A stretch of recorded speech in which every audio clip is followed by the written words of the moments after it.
Pranav Mishra ji, commandant 26 RR Yusuf साहब, commandant CRPF, हमारे जितने भी PRIs और फॉरेस्ट डिपार्टमेंट के साथ जुड़े हुए डिफरेंट हमारे एम्प्लॉइज।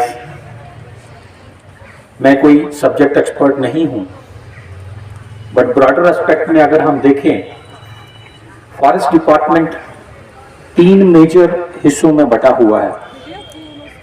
एक फॉरेस्ट डिपार्टमेंट जो मैनेजमेंट ऑफ फॉरेस्ट के लिए रिस्पॉन्सिबल है, and other part is forest protection force जो फॉरेस्ट को प्रोटेक्ट करता है, एंड स्टेट फॉरेस्ट कॉर्पोरेशन जो टिम्बर को एक्सट्रैक्ट करती।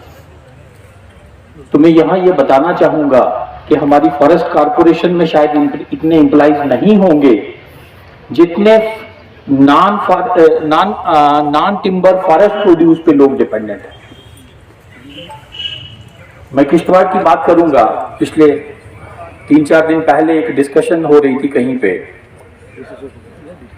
रामनवमी के दिन कुछ लोग मुझे मिले और उन्होंने ये बताया, सर मैं आपके नोटिस में लाना चाहूंगा कि 2001 में 4,000 लोग इस जो हमारी नॉन टिम्बर फॉरेस्ट प्रोड्यूस है, माइनर फॉरेस्ट प्रोड्यूस जिसको हम कहते हैं, इसके साथ किश्तवाड़ डिस्ट्रिक्ट में जुड़े हुए थे, जो कलेक्शन एंड प्रोसेसिंग के लिए रिस्पॉन्सिबल थे। और हर आदमी जो है उस समय 3 से 4,000 रुपया उसकी इनकम थी, जिसको बाद में 2010 के बाद बैन कर दिया गया। उससे जो मेजर इंपैक्ट हमारे फॉरेस्ट डिपार्टमेंट में आया कि एक तो फॉरेस्ट प्रोड्यूस की स्मगलिंग शुरू हो गई। ऐसा नहीं है, बहुत से देखने में आता है आज जी 40 किलो नागछत्री पकड़ी गई, इतनी गुच्छी पकड़ी गई। ऐसा नहीं है कि वो चीजें आज कलेक्ट नहीं हो रही, बट उनकी ब्लैक मार्केटिंग हो रही, जिसको टाइम टू टाइम पुलिस और फॉरेस्ट डिपार्टमेंट जो है वो पकड़ते रहते हैं और उसका प्रॉपर डिस्पोजल चालान और वो फाइन के थ्रू करते हैं।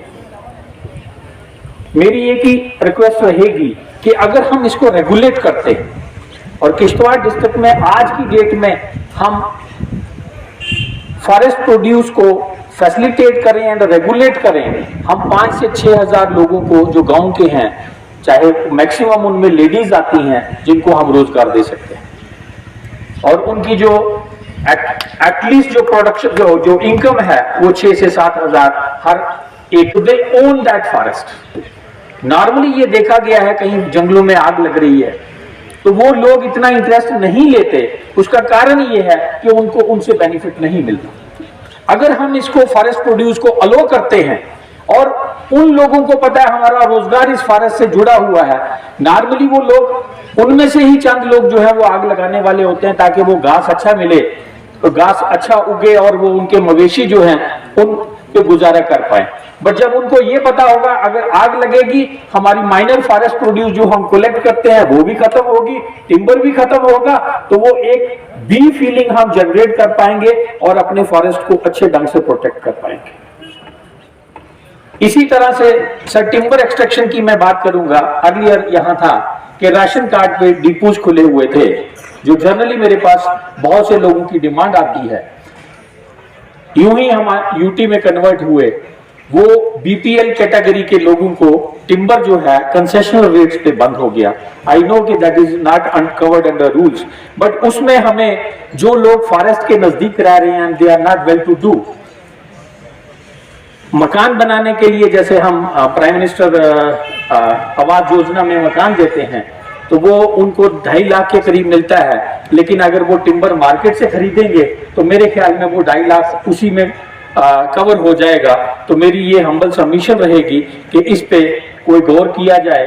ये this is on the demand of the public, ताकि हम इसमें लोगों को फैसिलिटेट कर पाए और वो लोग जो हैं वो फॉरेस्ट की तरफ ज्यादा अट्रैक्ट होंगे और फॉरेस्ट को बचाने में हमारी मदद करेंगे। तो आप सबको पता है कि हर पंचायत में इस समय बायोडाइवर्सिटी कमेटीज जो हैं वो बनी हुई हैं।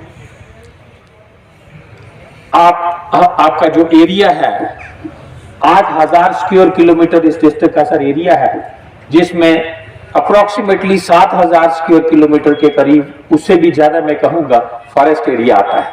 तो ये हमारा डिस्ट्रिक्ट जो है फॉरेस्ट को बचाने में अभी तक सक्सेसफुल है। हाल तो कहीं ना कहीं कुछ छोटी मोटी इंक्रोचमेंट्स हैं, लेकिन अगर हम फैसिलिटेट करते हैं लोगों को माइनर फॉरेस्ट प्रोड्यूस के लिए, तो वो हम उसको भी और इंक्रोचमेंट से बचा सकते हैं और प्रोटेक्ट कर सकते हैं। मैं आपके बीच में और यहाँ जितने भी हमारे TRIs और बाकी लोग बैठे हैं, ज़्यादा देर नहीं रहूँगा। इसी रिक्वेस्ट के साथ मैं अलविदा कहूँगा। Thank you. जय हिंद, जय भारत।